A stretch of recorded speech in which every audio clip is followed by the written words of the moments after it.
Let us pray. Nga mo ita, amon Diyos nga may pasalamat kami Ginoo sang imo nga kaayo ka grasya Ginoo sa amon.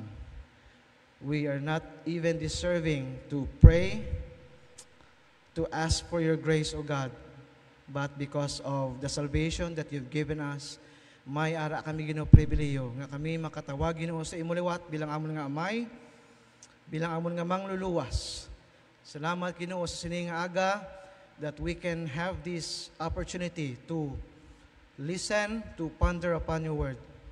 I'm afraid of God that you might kill me if I will not truly and sincerely preach your word. I'm asking for your grace. Use me as your mouthpiece. And also for the hearers, these people, O God, may you be with them. May you talk to them with your Holy Spirit, O God. Cleanse us from all unrighteousness that we have in our minds, in our hearts. Dula Ginoo mga kainit, ang bugal, nga yara Ginoo sa amon. Nga amon ginabat siyag subong. Even sa mga nagakasubo sa subong nga tinion, comfort them. Give us enthusiasm as we will be pondering upon your word. Again, O God, we are depending on you because apart from your mercy and grace, we are nothing. Show us your glory, your mercy. Reveal us your truth through the preaching of your word. Patuwala kami sa mga kasalanan, O God. In Jesus' name we pray. Amen. Dili kita we'll not be dealing with love since this is the first Sunday of February. Most of the churches, we're going to talk about love. But I'm not going to talk about the topic of love. We'll just leave it to our pastor sa iyang series about love maybe. What I'm going to talk about is one of the most problems na ginatubang sa modern Christianity when it comes to worship. We're going to dig on Leviticus chapter 10. Leviticus chapter 10, 1 to 3. I'm going to title this message, The Case of Strange Fire. The Case of Strange Fire. Maybe some of you know the story about Leviticus 10 in connection with Leviticus chapter 8, chapter 9, and chapter 10. It's very important what I've said kay tungod sang dako nga problema sang mga kaiglesiyahan ng subong when it comes to worship. Isa ka problema ti dira, Domingo sang aga, mabugtaw ta. Masimba kita. Masimba ko bala. Masimba ko bala. Pero mapalate lang ko Pero masimba ka. Pero giunahan mo na, palate lang ko. Total member naman ko sa Maranatha. That's one of the problem of what we call the deteriorating worship. Kaysa lang pagangup ta sa ginatawag nga pagsimba. Kaya binaton, Domingo subong, we are being complied sa aton church attendance, sa aton membership, nga masimba ko kay Domingo. Ginagad ko dani pastor sang ligad. Uya man ko kay pastor nga hindi ko makadto sa sininga Domingo.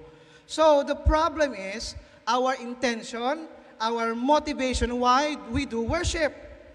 Di pa man kuton ko kamo sining aga, why do you came to church? Nga ari ka sa subong sa simbahan. Amo na mga philosophy sang tao, mentality sang tao, okay lang nga palit ko.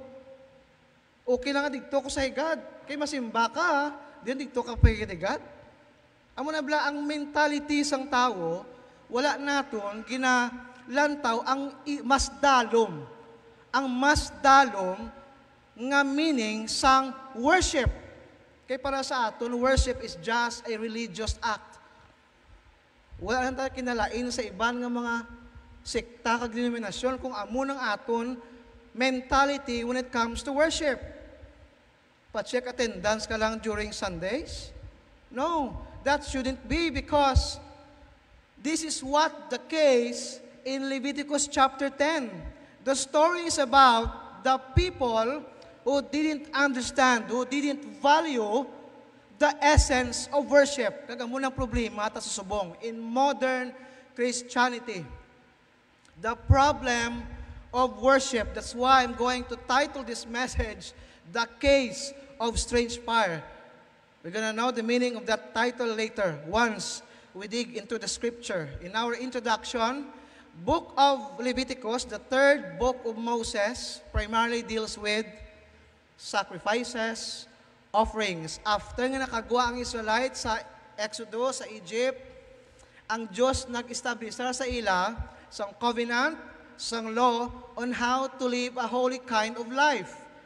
Ang Diyos nag-establish through kay Moses to build a tabernacle, to build a temple for worship.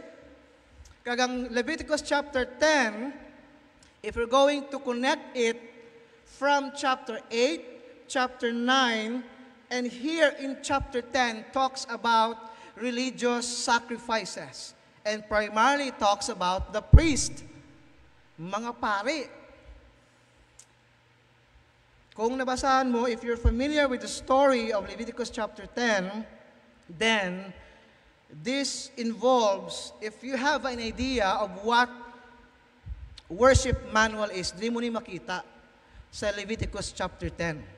The manual in the sense of the ordination of the priesthood. Ang muna isang story, dira, Leviticus 8, 9, and 10. It took 7 days for a priest to be ordained. Ang muna ilang proseso. Magtawag sila pare in a representation of Israel for the priest to be a representative between Israel and God. Kinanglanon may mediator, but we are not totally dealing with the basic doctrine or sa Baptist distinctive that we are elevating the priest. It's a different context. Nangyari sa Leviticus chapter 10. What I mean is, during sang ordination, sang pagkapari, hindi ka pwede ka DIY. That do it your own. Ng mga baka, Moses, gusto ko maging pari, gusto ko magsulod sa tabernacle, and I will sacrifice. No, that's the manual in Leviticus. There's no DIY. You can't volunteer to be a priest. When it comes to drawing near to God, you need a mediator, and that is the practice of priesthood in this context. Sa pagkapari. So basically, ang proseso ng sa ila, it will took like 7 to 8 days of process. Una, dapat may calling. The calling, there must be a calling to priesthood. Nobody can volunteer to be a priest. The priest must be called. The priest must be anointed by God. Dapat ginpili, kag ang Diyos ang naghambal. Hindi ka to pwede kapag gusto. So, they will be the ones chosen by God to be the priest. Ang iyagin tawag. No one else can be a priest during their time. No one else can be a priest. Even though later, if you're familiar with the Bible, may mga hari. Ang Israel sa una, nga nag-disarm sila nga maging pari man. Pero hindi na yan pwede. Kaya gingaaman sila sang Diyos sang punishment. So for them, it's not a slightly nga pagpili, nga mag-volunteer ka lang. No, it must be a calling. The priest should be anointed by God. I would like to give you a background first before we go to our topic, to our main message. Secondly, ang clothing. Di ba? May mga explanation that the breastplate, the turban, tanan. May ginabutang, ginapasuksok na sila sa pari. If you read Leviticus chapter 8, gin-mention dira ang mga ginapang suksok sa pari. If you have your Bibles with you, you can read it. Daan na natin makita ang breastplate of righteousness, nga nagabutang sa iagtang ang turban, nga the holiness of God, because it symbolizes something. Because for them, the tabernacle worship is not just the worship what we have right now nga makapaggusto ka. It's a different kind of worship. You are dealing with a holy God. Balaan nga Diyos ang imo, di nga ginastorya, ang imo ginapangamuyuan, kag ikaw mismo nga pare, nagarepresentar ka sa mga tao. So, it should be a calling. At the same time, the priest should wear the proper attire. As mentioned in Exodus chapter 28, ang attire sang priest. And then, the priest should be consecrated. amuning pinaka-importante. If there will be a priest, anointed, chosen by God, that priest should be anointed, consecrated. Again, we're talking here with the Holy God. You are representing the nation to this one living and holy God. So a priest must be consecrated. A priest must be atoned. A priest must be anointed. No ordinary man. Kinalanon ang pari, in the given chapters of Leviticus 8 and 9, ang pari dapat magpangayo sa kapatawaran sa iyang sala, wala sa maginhimo at maging komitar nga kasalaanan before siya magsulod sa temple or tabernacle. Kay, once, if there is a sin, patay kagid ya. Patay kagid. Most of the scholars, they're basing the priesthood nga iban ko no, kung maging appoint nga priest, ginabutangan na nila sang chain sa tiil. A chain with a bell. Nga kung magsulod to ang priest, kung ting-ting pa ang bell, meaning buhi pa ang priest. Pero kung wala na gani gahuni ang bell, meaning patay na ang priest, butungo na lang nila. Kaya hindi man pwede kapag gusto susulod sa temple or tabernacle. Meaning that priest were unable to confess, to repent of his sins. Because again, you are dealing with the holy God. The priest must be called, the priest must be anointed, the priest must properly wear an attire, nga gin-establish siya sa covenant, nga sa law, and then the priest should be consecrated.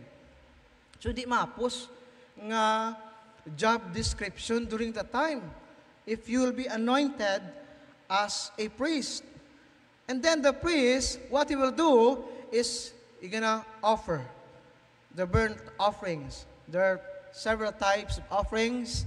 If you've read Leviticus 8, 9, and 10, the burnt offering, the grain offering, the fellowship offering, the sin offering, the guilt offering, all those redound nga dapat may ara ka sang i-offer para mamatian ka mo sang Diyos, so that God will send or will give you atonement. Tinluan ka mo sang Diyos, sang inyong nga kasalanan. Primarily, that's the job of a priest. And then here, in Leviticus chapter 10, the ministry of these two people mentioned in Leviticus chapter 10 began after the process of calling them, after the process of anointing them, and after the process of consecrating them. The ministry of the priest began. Kag ang Leviticus 8 and 9 is a triumphant story. Nga ama dinalagon, kay nga, you know what? Leviticus chapter 9, the last verse of that, ang baldira, then fire came out from before the Lord and consumed the burnt offering, atong pare, and the portions of fat on the altar. And when all the people saw it, they shouted and fell on their faces. Meaning, God granted atonement. Ginsabat sang Ginoong inapagpangamuyo, ginpatawad sang Diyos ang Israel through the priest, through Aaron, through Moses. Nas nibaluan, kag nasabat sang Ginoong inapagpangamuyo. But the problem is, in chapter 10, being triumphant, because they are celebrating ang Diyos, He answered their prayer. There is atonement. But in chapter 10, there is a sudden shift of the story. From being triumphant, it became tragedy. From being triumphant, it became tragedy. Why? We're going to see the account. The account first, the story.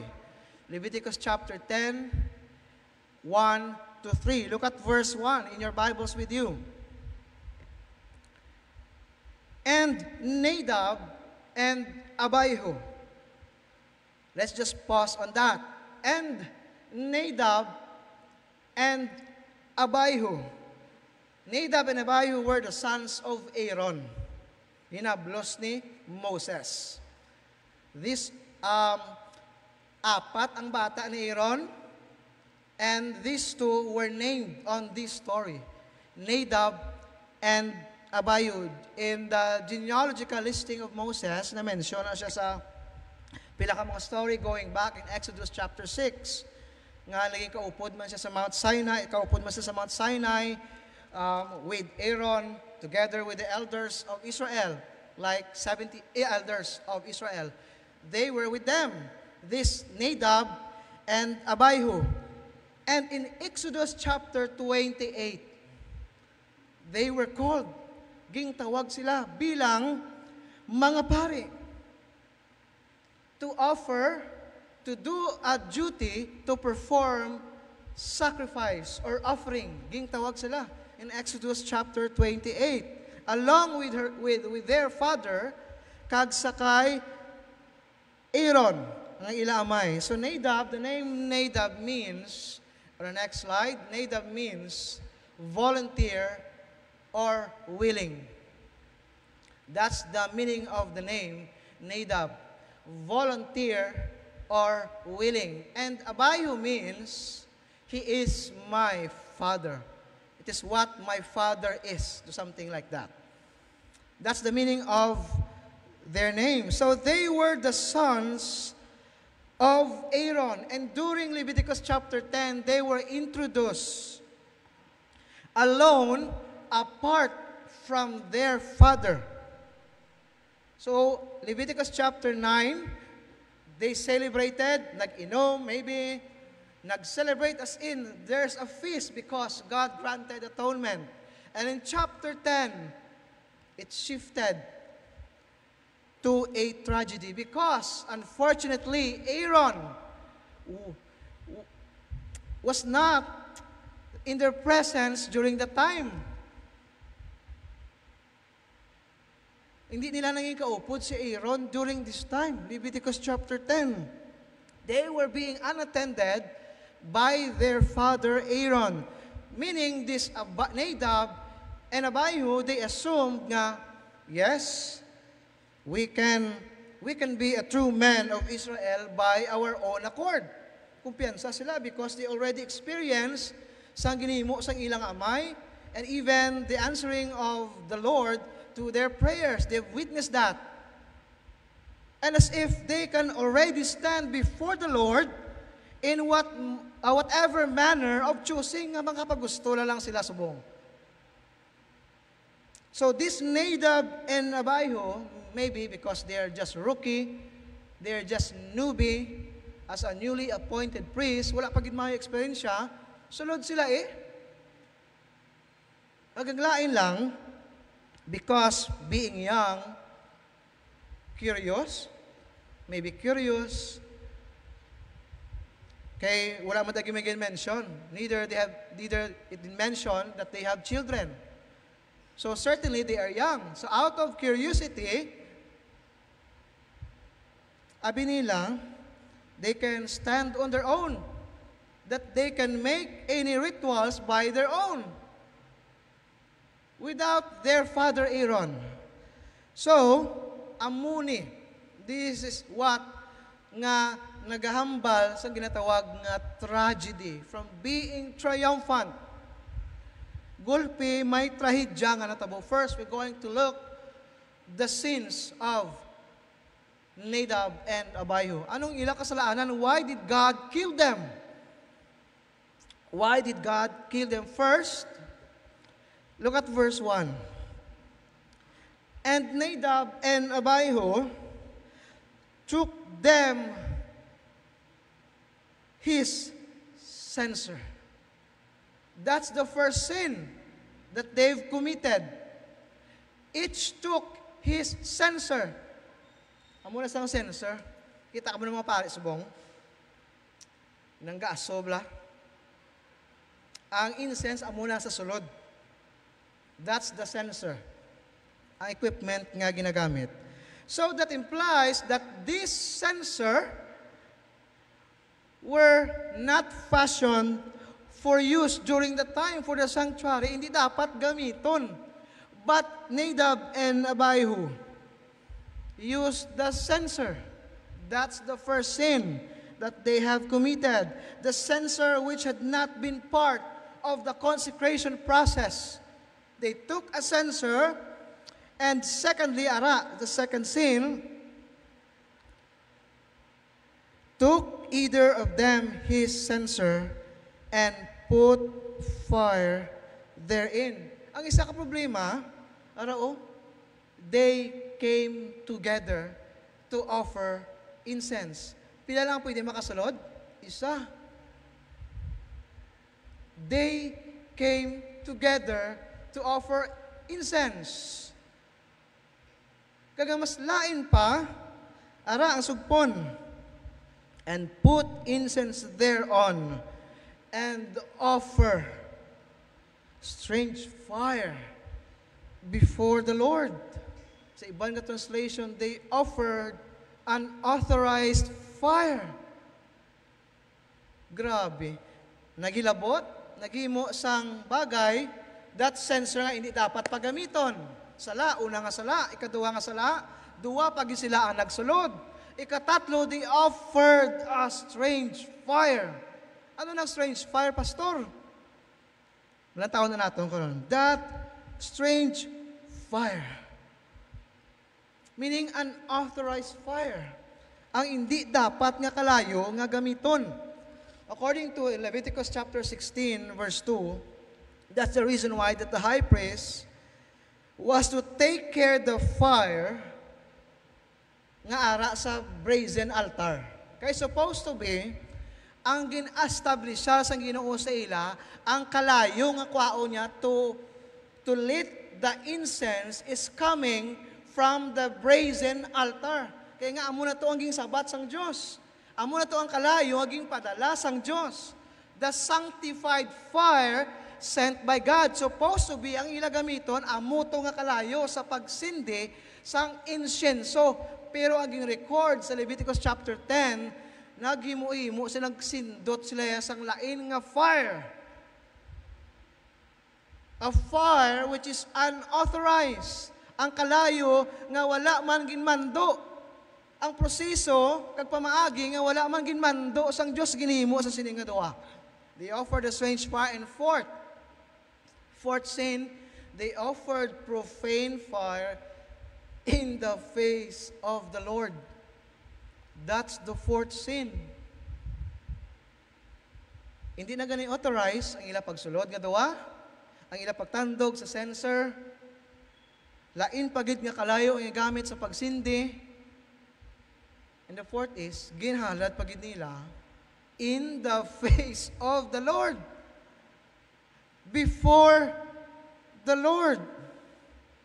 So they went directly to the most holy place, and there they offered this incense. Kita mo lang, nagmuto-mato. So they probably felt that because they were ordained priests, they had a run on the place. Sabi nila, we can run on this place because we are ordained priests.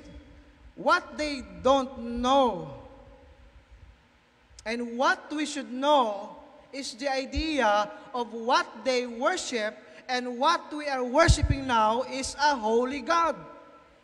Balaan nga Diyos. That's why, hindi ka pwede kambal nga pwede ko makapalit. Masimba ko, pero pwede ko makapalit. Kaya nga, deteriorating ang imo pag-intindi sa ginatawag nga holiness of God. You don't understand what holiness of God means. Masimba ko, pero lagaw ko din sa lupwes break ako magkalas 11, manog closing prayer na. Guilty kami na, juniors pala kami sa una. Sa pasarari sa juniors. May arcade ang lupwes. Malingaw-lingaw, ito danay, doon balik magtapos na. But kung imo lang gid-realizon, if God, in this Leviticus chapter 10, the same God with what we have right now, pwede tapat yun sang Diyos. Ang utok mo da sa buong lain yung ginawa minsal, pwede ka gidyapat yun sang Diyos. Puy, digi kita pat yun sang Diyos. Puy, digid. But thanks be to God. He is a God of mercy. He is a gracious God. He still allowed us nga makarealisar of who this holy God is. So those were the sins of this Nadab and Abihu nga ginimo ni nila. Nakawitness sila, nakaobserba sila sa kay Aaron kung paano ang proseso. Ginambalaman sa ni Aaron, kaya amay man nila sa Aaron. Nga ginimo nila. Ang ini nga klase sang buluhaton. Many scholars mention, ginagambal, that this Nadab and Abihu, they were drunk. Hubog sila. Look at Leviticus chapter 10.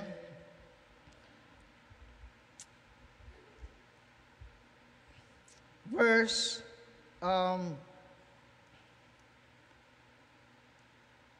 9. Amo nila nga basis. Kaya nga nagamba, do not drink wine or strong drink, neither you nor your sons with you, when you come into the tent of meeting or the temple, so that you may not die. It is a perpetual statute throughout your generations. Many scholars said nga napatay ining duwa, their lack of focus, wala nila na duman kay base, nahubog sila, because Leviticus chapter 9, nagano'n sila, they celebrated. Pero arang isa, ka-prohibisyon. Leviticus chapter 10, verse 9, ang isa ka dapat nginadumilian before, kung ikaw ang naka-assigned nga pare to enter the tabernacle, is to avoid alcoholic drink. A wine. Amo nang isa ka mga basis sa mga scholars nga base, wala nila nadumduman. Ang intsakto nga proseso kay hubog sila. So actually, this is one of the two instances nga gin-record sa Bible of the mentioning sang prohibition of alcoholic drink. Isa dira ang sa Numbers chapter 6. Ang Nazirite vow lang, di ba kung Nazirite ka, hindi ka ginapwede. Isa na sa Numbers chapter 6, and one of that is here in Leviticus chapter 10.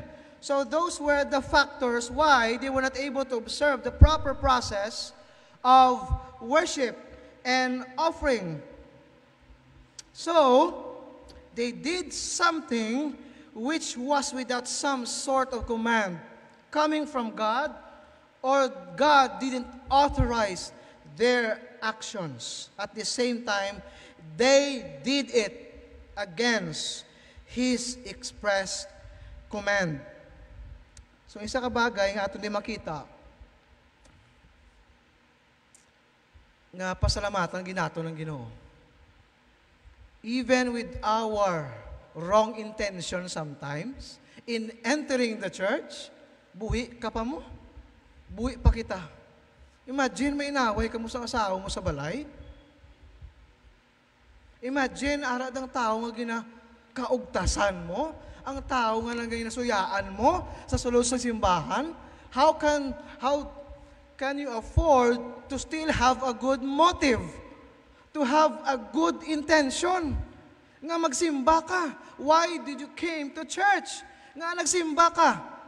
Baw, kung may projector giro ang Diyos sa utok, ta i-flash sa ito nga, huy, ang kita tanan. Because God knows what is in our minds, how wicked our minds are, our hearts. Huy, ang kita tanan. Huy, ang kita tanan. And the thing is, wala kita ginapatay sang Diyos. Grabe nga kaluoy. Kagbugay sang Diyos. Biskan maginipokrito ka pa sa simbahan, wala ka ginapatay sang Diyos. Grabe nga kaluoy, kagrasya sang Diyos. Grabe nga kaluoy, kagrasya sang Diyos. And then,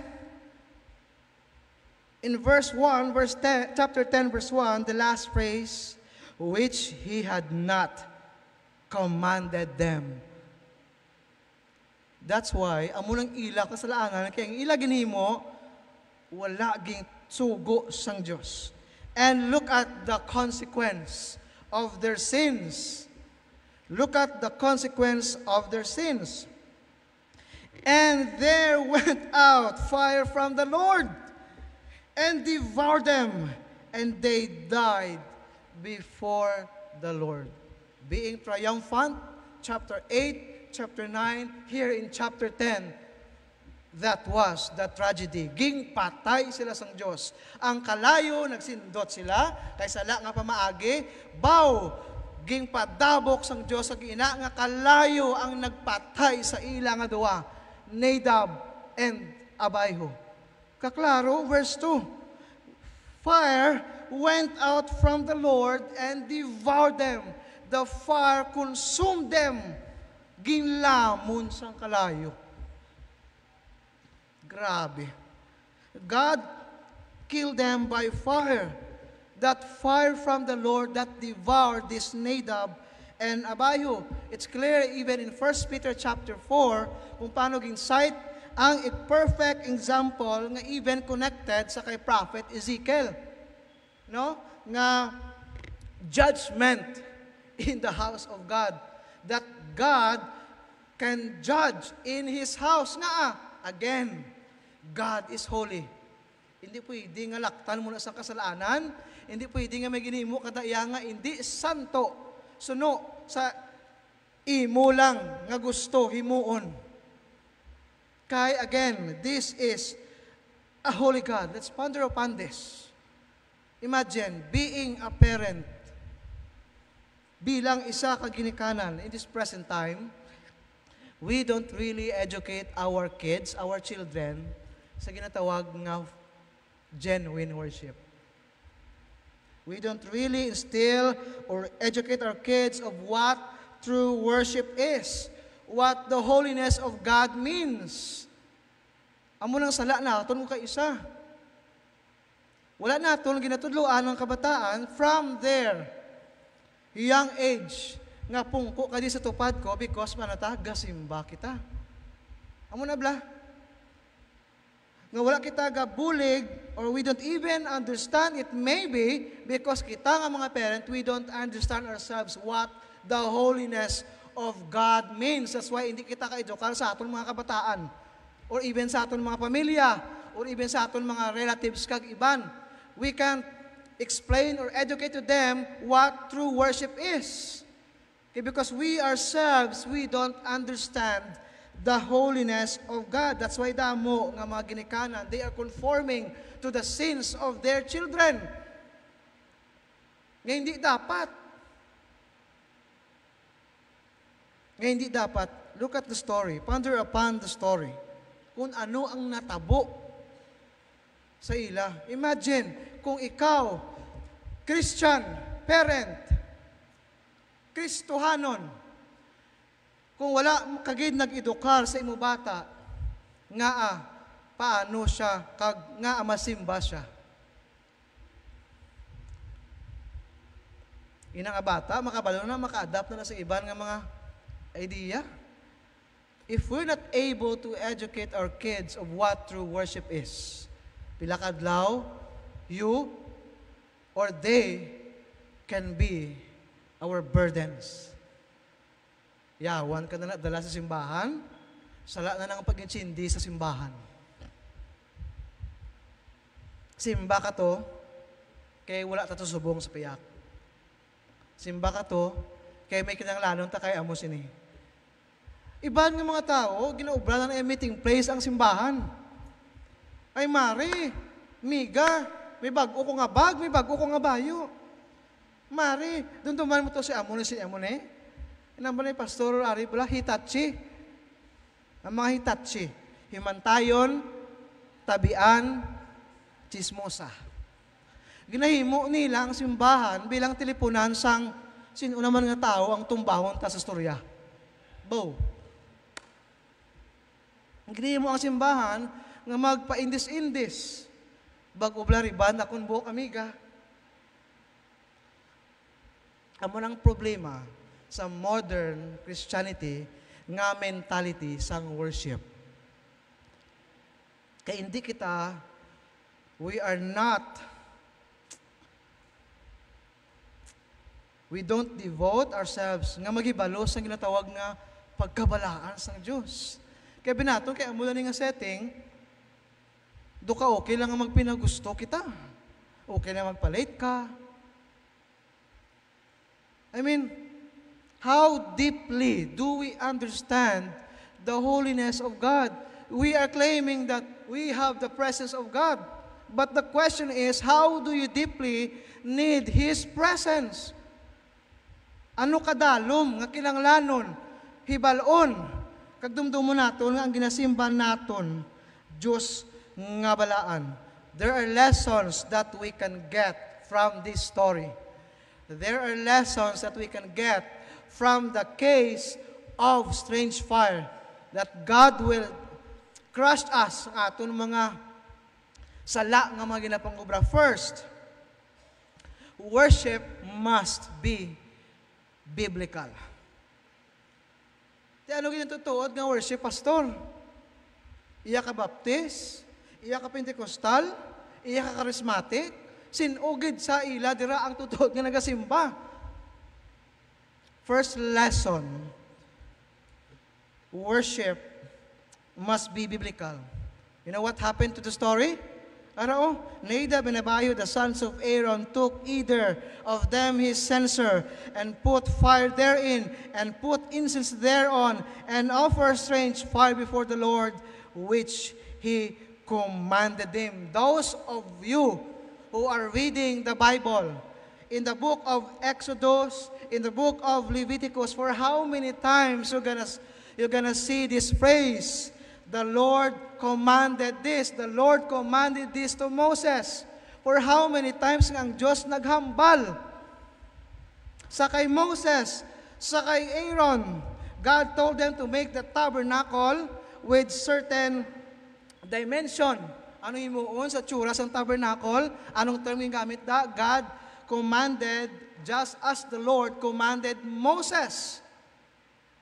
For how many times na makita nga mga phrase? God told them to build a tabernacle for the bread of the presence stall, kag ang Diyos nagambal, and the Lord commanded Moses. He told them the exact way of sacrificing, what to bring, anong dapat ang imuon, just as the Lord commanded Moses. For how many times muna mabasahan nga phrase, nga terminolohiya sa book of Exodus and Leviticus, and then you will say, kag sila nga doon, mapinagusto lang. True worship must be biblical, over and over, just as the Lord commanded this, just as the Lord said this. Their worship was to be just as God had prescribed for it to be.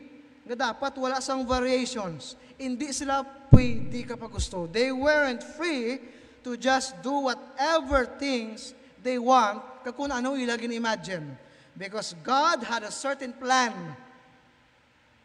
He wanted them to follow. They just decided to put something in their pants, in their censer, which He had not commanded them. Ginimo nila. Biskan, wala ging sugo sa Ginoo kag ang salada, ging offer pagid nila sa Ginoong pamangkot. What's wrong with that? Di anong sala dira? Nag-ubra man lang sila sa ila responsibility of being a priest. They didn't offer it to Baal anyway, or other gods, di ba? Wala mo nila ginhalad sa mga Diyos-Diyos. Wala mo siya nagpangamuhi sa mga Diyos-Diyos. They just followed the responsibility of a priest. Di anong salada? Sa ila ginubra, aging patay sila sa Diyos. Isa ka implication sa aton, yes, just like for example, there are places, kung kaisa sa kabuhi ta, wherein you can make choices. You can make choices, and you can be as creative as you want, depending on your heart's content. Just like for example, you can go wherever you want, magbakasyon ka kay wala may minag-ano sa imo, kadto ka sa Palawan, island hopping ka to, kadto ka sa Cebu, kadto ka sa Australia, you can do whatever you want. Sa kung anong gusto mo, mangapi ka to sa sa Australia, pagkabuas, manyapon ka sa Paris. Pag gusto ka, pwede, kakapagusto. You can do whatever you want, but you cannot just do whatever you want to do when it comes to worshiping the true and one God. You cannot just do whatever you want to do in worshiping the Holy God. Nga before ka magsulod sa simbahan, manigrilyo ka danay, kaya masilod ka mangyapon sa simbahan. You cannot just do whatever you want because, again, going back, we are worshiping a holy God, a true and living God. The God of the Bible is a holy God. The God of the Bible is a holy God. And He has commanded us to worship in a certain and prescribed ways, in a biblical way. Kung ano ang ginhambal sang pulong sang Diyos. Bilang mga pastor, bilang mga worship leaders, wala kita nagambal nga we just sit around and ano naman ang mayo nga himuon sa Domingo man? Ano naman ang mayo nga idugang nga pakulo para manamian ang tao? Nan, ang munang problema sa modern day Christianity. Nga aging butang ta ang worship in the level of entertainment. See that? In the level of entertainment. As pastors, as worship leaders, instrumentalists, wala ka lang basta nagamin sa ano namang namin, idugang. Ano namin nga pakulo ang mugin ng budlay sa mga kagrisyanan subong. Because, abinaton, with the pakulo that we have, we can attract those unbelievers. No. The only way that we can attract unbelievers nga maging kaupod di sila naton sa aton nga iglesia, ang gospel ni Jesus. If we were able to share to them the gospel, kung ano ang ginhimo ni Jesus sa kabuhi mo, kag sarang nga makapag-o sa ila, then they will be with us in fellowship. Maapresya nila kung ano klase pagsimba, kag ano klase Diyos may ginasimba kita dire. Yes?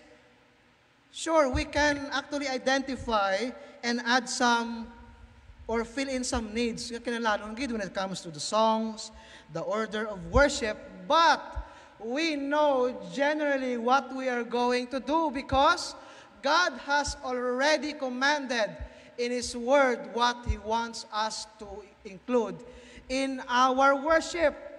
Ginsugo, nabasahan na naya naton, kaginhamba na naya sang Diyos ang problema, da kung wala ka kabalo, kay ka, wala ka kaabo, kay sang Biblia mo. The elements of what He wants in us to include in our worship. Hindi ka mag-make up lang tayo, mag-imuhimo lang kita. We know we are going to read God's Word because nagsugo siya, 1 Timothy chapter 4, verse 13. Tingnan mabasa ka Bible, kaginambas ang 1 Timothy chapter 4, verse 13. We know we are going to sing songs because God commanded us to sing with psalms and hymns and spiritual songs. Ephesians chapter 5, verse 19. We know we are going to preach. 2 Timothy chapter 4, verse 2. Because it's God who commanded us to do. We know that we are going to pray because Jesus said, "My house shall be called a house of prayer for all the peoples." Matthew 21, verse 13. We know we are going to give to the church for God because God said, "Bring ye all the tithes into the storehouse." Malachi chapter 3, verse 10. On the first day of the week, let each of you is to put aside as he may prosper. Even in 1 Corinthians 16, verse 2, we know already what to do. Bilang Kristohanon, not only in the aspect of your prayer life, even in the aspect of your worship. It should be biblical. The problem sometimes is, especially in the age in which we live, ablo ka mo ng problema, ang bako kagina. We level worship into entertainment. Yes, we have the movies, we have Netflix, we have unwinding, going here. Pwede ta kapag gusto when it comes to pleasure time. Ang problema, then we come to church, and then ano naman di ang pwede maka-entertainer sa akon sa simbahan man? Hindi ko sa simbahan nila kay boring gidya. Hindi ko sa simbahan sa ila kay hindi gidya aircon. That's the mentality of a person. Ngang iya lang gusto ma-meet ang standard niya sang simbahan. Kung may amo ni sila, kung namin ila programa, kung namin ila pastor, mapasimba ko da. Kung siya na yung pastor, masimba ko. Pero kung hindi siyang pastor, hindi ko magsimba. Ano klase ulo mo man? Doon man, baka Christian ka. Doon man, baka you're the son of God. We've got to realize that there is a big difference between worship and entertainment. Wala kami digatindog. Gusto nga para entertainaron ka mo. Matindog ko di ba sito nga, magic ko, malipay ka mo. Kung amo na ginapangita nyo, dikto ka mo sa circus, hindi ka mo di. If you are looking for entertainment in the church, hindi ni para sa imo. Because the church is for the sinners. Sinner nga ano? Nga nagakinahanglan sang Diyos. Sinner nga ano? Sinner nga nagakinahanglan sa pagwali sang pulong sang Diyos. Sinner nga dapat maging totally dependent sa kay Jesus. Kay kung wala ginawali si Kristo, wala ginawali ang Diyos dito sa inyo, pakadlawon lang ka mga pakadlawon, paano ka magtubo? Wala ka na nang gabasa sa imo balay sang Bible. Wala ka nang prayer life kadto kapag sa simbahan. Entertainaron pagid ka mo, paano ka makabalo more about God, more about Jesus if you're just seeking entertainment? We don't come up here in stage to entertain you. It is clear that God commanded in Leviticus to make the distinction between the holy and the profane. That's why every equipment, everything nga ara sa holy place in the temple has been sanctified by God. Gintinluan ginesang Diyos. Hindi na pwede mamixklada. It shouldn't be mixed with the impurities, with the profane things. Kaya nga again, it's the holiness of God. As pastors, we have the responsibility to put our services together so that you will know more about Jesus, not to entertain people. And as much as possible, by the grace of God, we will resist in pursuing to do entertaining you. Ngalingawon lang kamo. We are here to be faithful to do in worship what God has commanded us to do in His Word. This is what shepherding is. This is what shepherding is. Ang principles ng shepherding.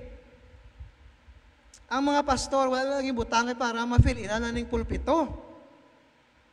That's shepherding. That's why hindi nyo pag misinterpretar ang mga pastor. Nga kung may ginaigo, di abi mo ikaw ang ginaigo. Kag masunggot-sunggot ka dayon, amo na ulo sa mga tao, nga wala gid gatubo. Wala gid gatubo. Kaya pagbatian naman ko ni pastor ba? Ako naman naglinapaigoan niya eh. No! What we are doing is the principle in shepherding. Hindi nyo pag-misinterpretar. It's part of shepherding.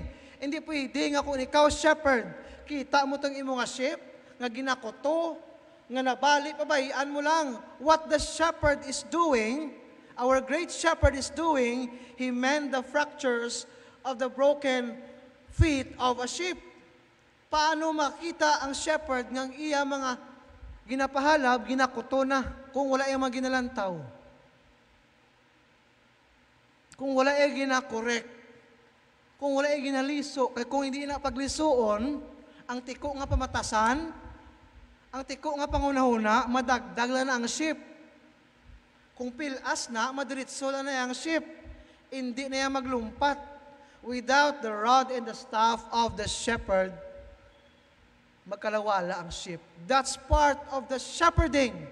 That's why don't misunderstood pastors or your leaders in your auxiliary groups in the church, because this is part of shepherding. Again, kung amuni mo ginapangita sa iglesia, this church is not for you. If you want entertainment, this church is not for you.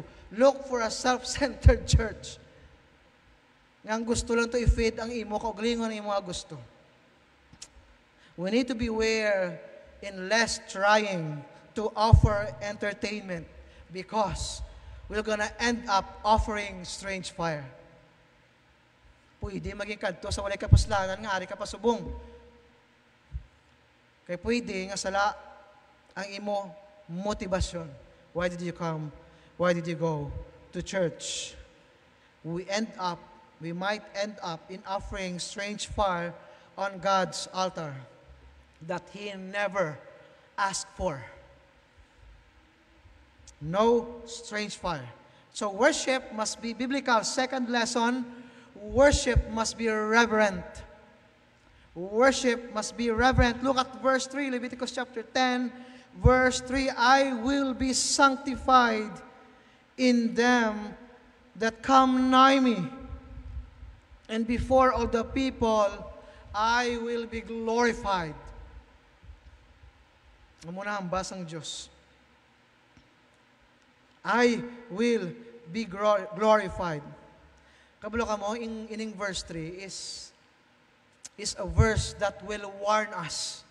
Magsilbing a warning para sa aton in our worship today. Because of that, ginatawag ta nga over-familiar. We take worship slightly nowadays. We take it slightly nowadays. Kay, that's a reason, over-familiarity. Over-familiarity. Balik-balik ang kanta. Daw masumudan ka na. Daw mo na priming ginakanta na sumudan ka na. Instead of standing there in congregation singing, ang imuya ginbantayan, ay balik-balik mo na nga kanta man. Instead of meditating on the message of the song, ang imuya ginbantayan, kay ginbalik-balik mo na nga kanta. That's our problem. We don't give reverence. We don't respect the name of God. Instead of meditating the message of the song, kapamantay ka tayo kung sino to ang amo sini, amo to. We don't respect, we don't honor worshiping God. Look at verse 3. That's a reminder. I will be sanctified in them that come nigh me. And before all the people, I will be glorified. Take note, nowhere in the New Covenant, nowhere in the New Testament that this phrase have been reversed. Ngaging twist ang ina nga phrase that I will be sanctified in them that come nigh me. Wala sa isa ka bersikulo sa New Testament ngaging shift o ginliso ang ina nga klase, principle about sa Ginoo, but there is one closest parallel that happened in the New Testament, the same of what happened here in Leviticus chapter 10. Kung nabasahan nyo sa Acts chapter 5. Sino? Ananias and Sapphira. In Acts chapter 5, this is a similar story kung paano ging patay sang Diyos si Ananias and Sapphira. Kaya nga, in chapter 4, nakita nila si Barnabas, iba nga mga tao, they are selling their properties, kag ang nakuha nila nga kwarta, ginahatag nila sa simbahan. Kung ano ang naging sell sa ilang mga propiedad, ginahatag sa simbahan. So, Ananias and Sapphira, he sold their property as well. However, their sin was, Ginhatag tuod nila sa simbahan, pero may kuha sila nga portion. May tago sila sa portion. So, they came to church, nagambal nga, okay, ari ang portion. Sang amon, ging baligya, as if, nga kung amugin ako nung abi, ang tanan-tanan. Nga ging baligya nila. Yan ba ni Peter? Ang inyo pong una, ginanan sang kaaway ni Satanas, nga nagbinutig kamo sa balaan nga espiritu. And in Acts chapter 5, going down there, naghambal. Hari? And as he heard these words, Ananias fell down and breathed his last. And great fear came over all who heard of it. Ging patay sang Diyos. See? Si Ananias and Sapphira, they trying to put on over para sa Ginoo. Kuno abi, ging pagwa nila nga ari ang amon nakuha nga tanan nga ging baligya para sa simbahan. Pero may hidden sin. Ging kuhaan nila portion kaging tago, ging bulsa nila. Kaging pagwa nila sa iglesia nga amuni ang tanan-tanan. Nga amon king soul. They try to make themselves better.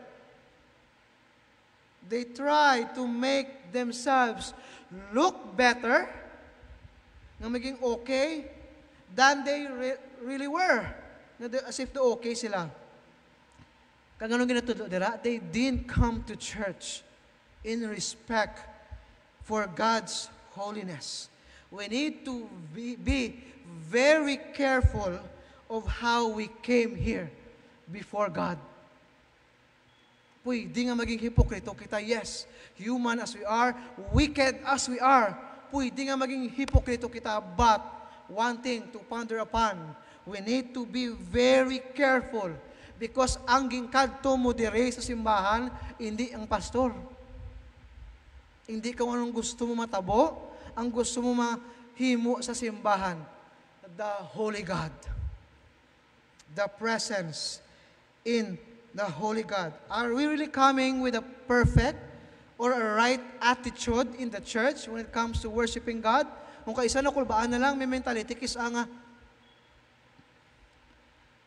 inabalang aton worship kung kaisa na base kung anong ihambas ang tao. Kaya may kis tao that they're worshiping, they're raising their hands. May ko din mga members nakita nga muna. And God knows them that they are truly worshiping God. Pero kung kaisa, may mentality nga, hindi ko pwede ka muna, okay ba? Si masalaan ko blang Pentecostal. Hindi ko di pwede ka muna sa Maranataw. Hindi ko pwede ka muna, hindi magkanta kay basi karon si Maria mo niyan, balan niya ko nga Pentecostal ko or charismatic. Amo na nga mentality. Or maybe there are people as well who are doing this, doing that, crying, pero layo ang tagipusoon sa ilagin action. I mean, we need to be very careful. Kung nga nagkadtuta sa simbahan, why we came here, and what's your intention? What's your motivation? Why you came here in the church? Worship must be reverent. Naghatag honor, respeto sa Diyos. And third lesson, worship must be God-focused.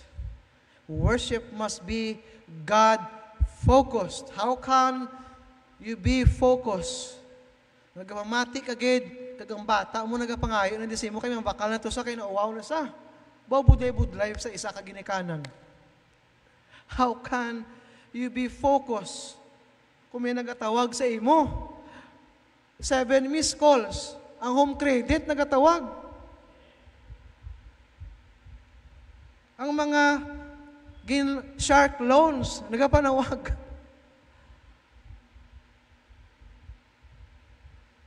How can you be focused if you are on your phone during service?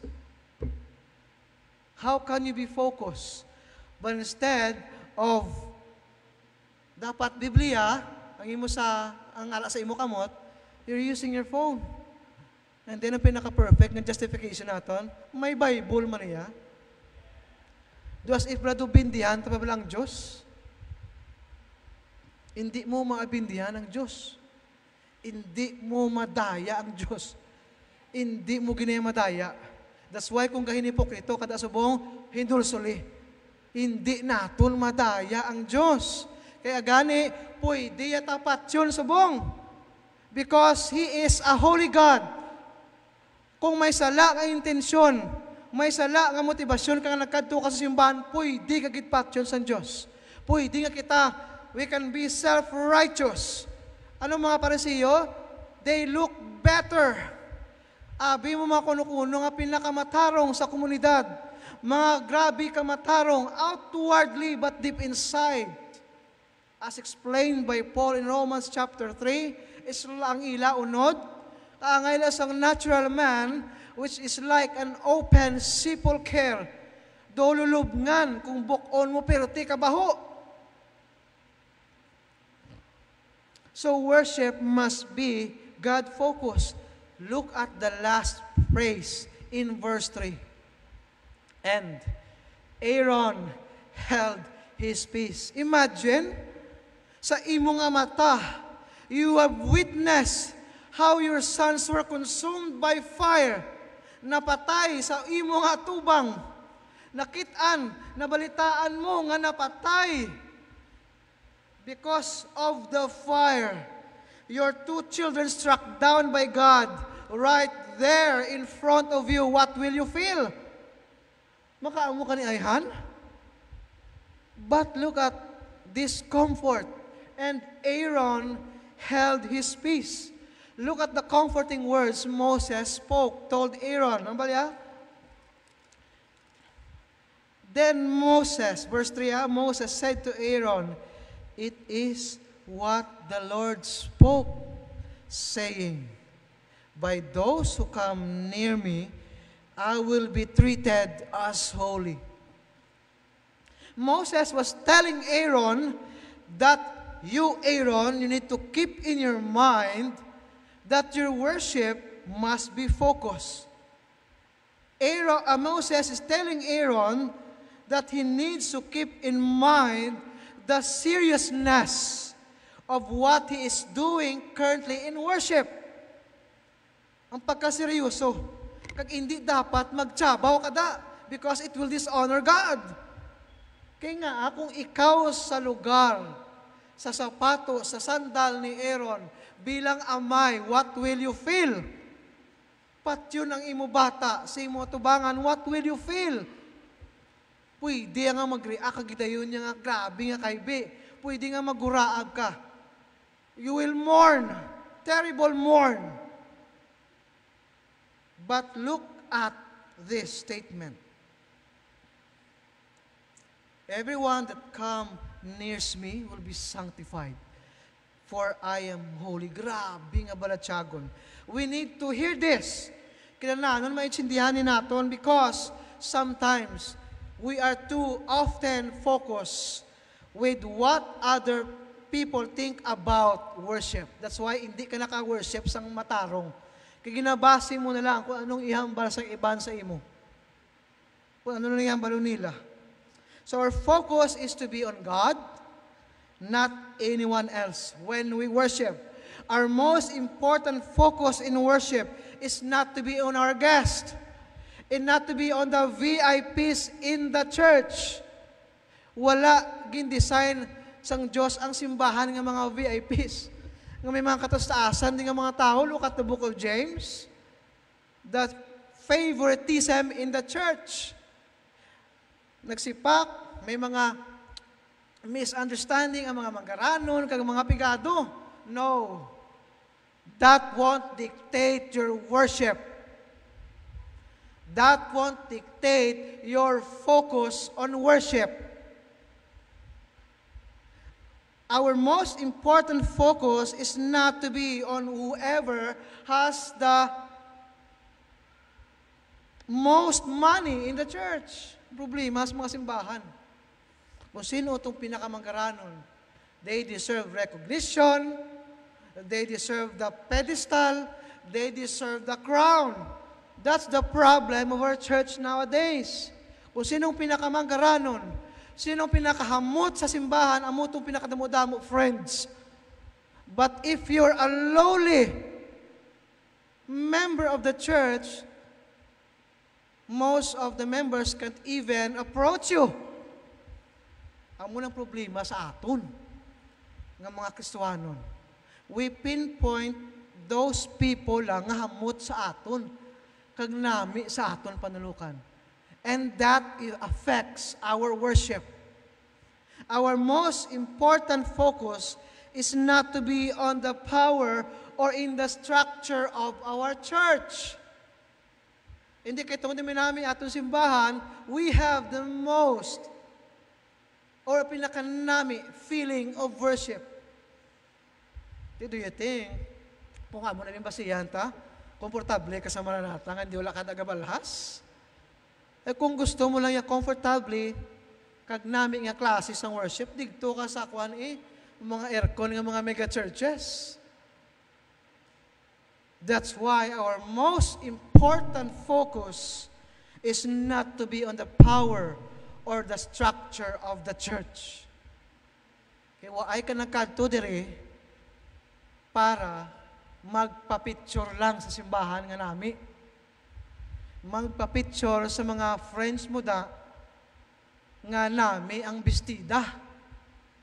Nami ang sandal. No, that's not the main focus of our worship. Our most important focus in worship is not to be what people think. Hindi pagdepende ang imo pagsimba sa kung ano yambal nila. If you are crying there during singing songs, pibi ka sa Ginoo because God knows your heart. Don't be affected by those Pharisees nga nagamang ibibi na sa yaman. Hindi bagay sa Maranatha ang ibibi. Yeah, raise your hands, yeah. Don't be intimidated by those people. Continue worshiping God. Continue to be on your focus because God knows kung sino ang tutuod mo nga ginasimba. God knows kung sino ang tutuod mo ginakantahan. God knows kung sino ang tutuod mo nga ginapangamuyuan. Continue to do that. Don't be afraid. Don't let anybody affect the way you worship God. Don't let anybody affect the way you worship God. No one else besides God is to take the stage in our hearts and minds in worship.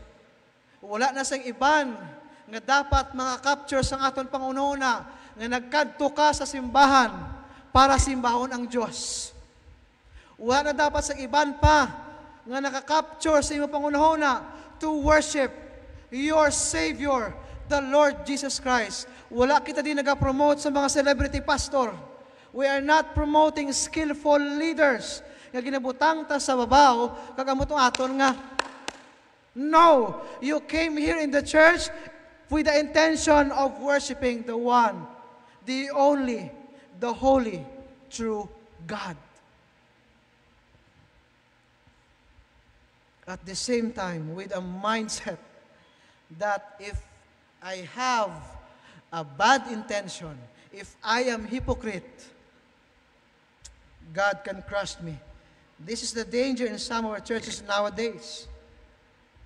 Because again, we tend to promote people. We tend to promote title in the church. And then, the value, the percentage of worship, nagapanaog. Because of the sins that we have. So the purpose of worship is not to make ourselves, our self-centered heart, nga ma-stimulate pagid.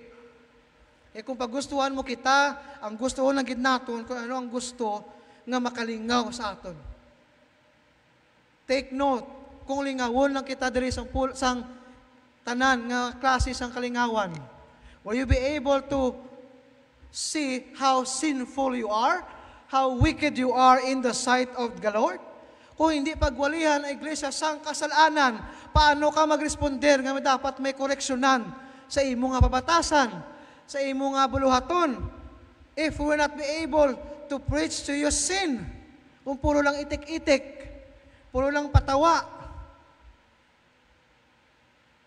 how will you be able to understand that God is still gracious in you despite of being hypocrite? If you will not be able to explore and indulge in the preaching of sin. In every way, worship services should not be about calling attention to ourselves.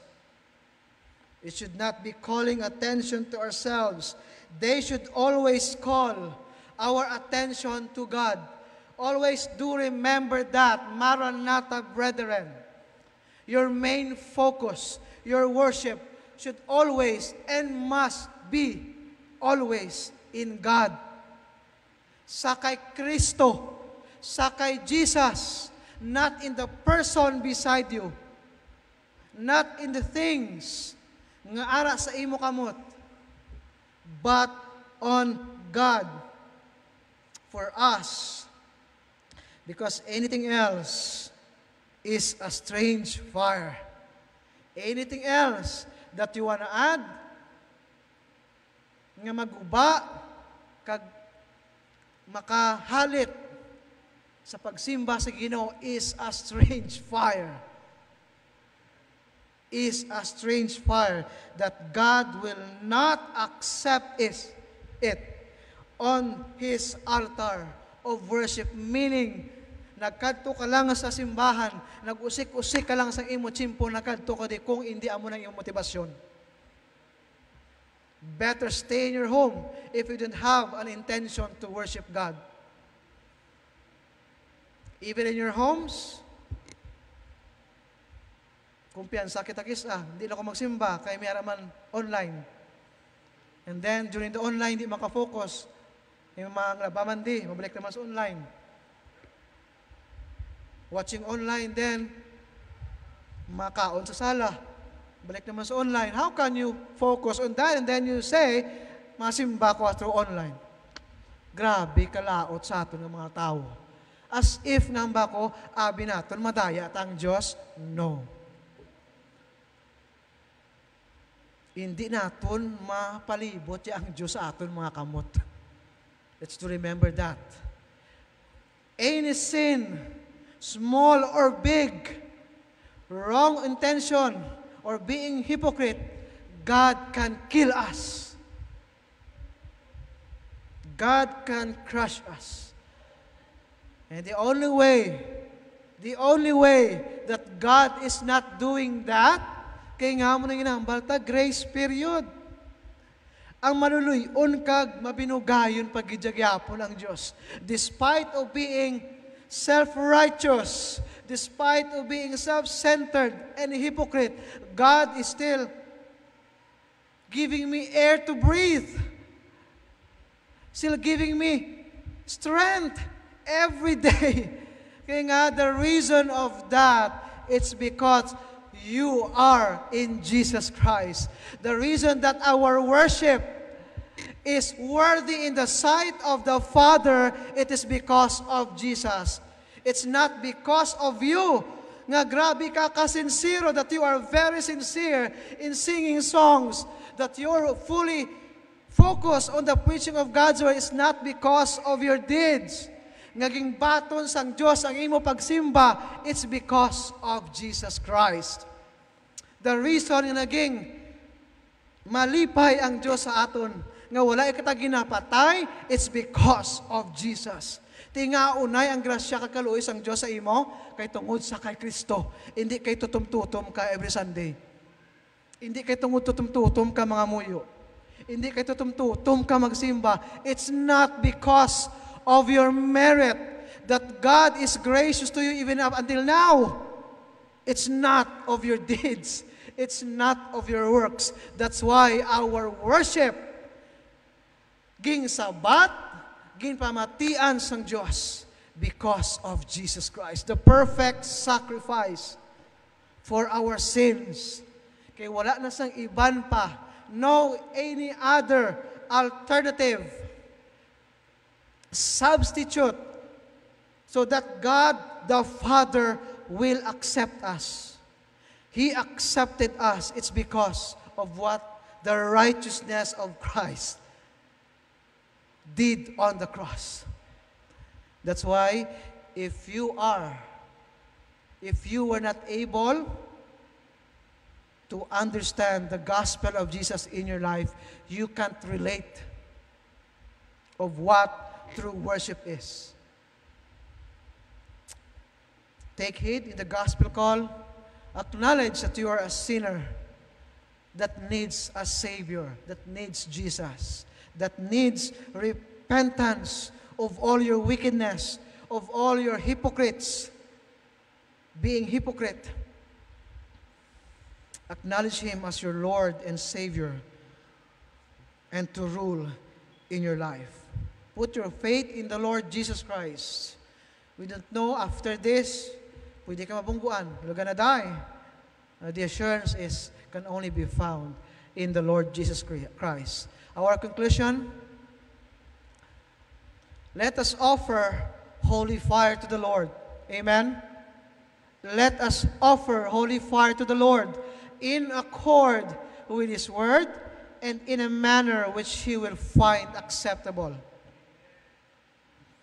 No offering to the Lord can be considered acceptable unless we first belong to Jesus.